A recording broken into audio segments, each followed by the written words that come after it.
There's a lot of thought, obviously, as to what's happening in the world. But there are some things we don't seem to know very much about. One of those things is what's happening in China and what's happening in Russia.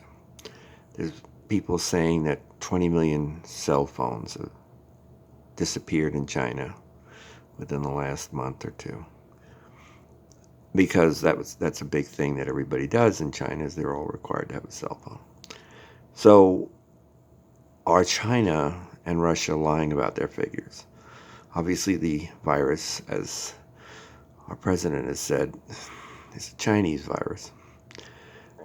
Um,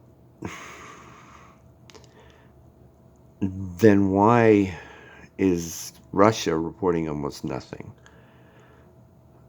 Are they lying as well? Now, there is a conspiracy theory that I kind of came up with, and that is that they closed their borders in January.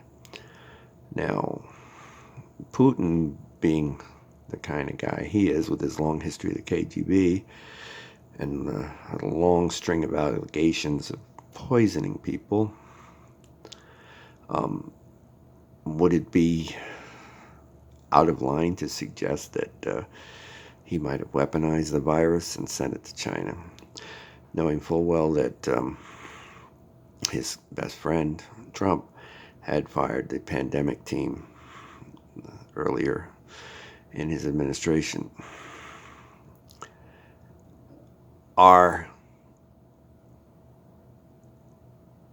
rate of death in the United States is pretty going along at a good pace. Our infection rate is even higher rate of infection and spread.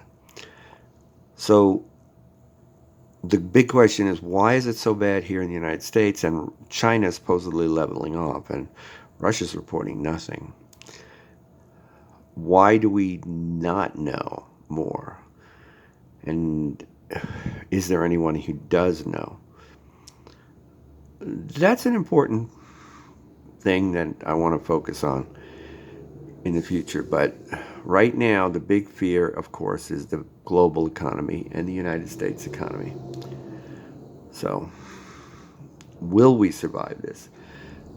Trump is giving away trillions in his administration when there aren't that many trillions to give away in the first place.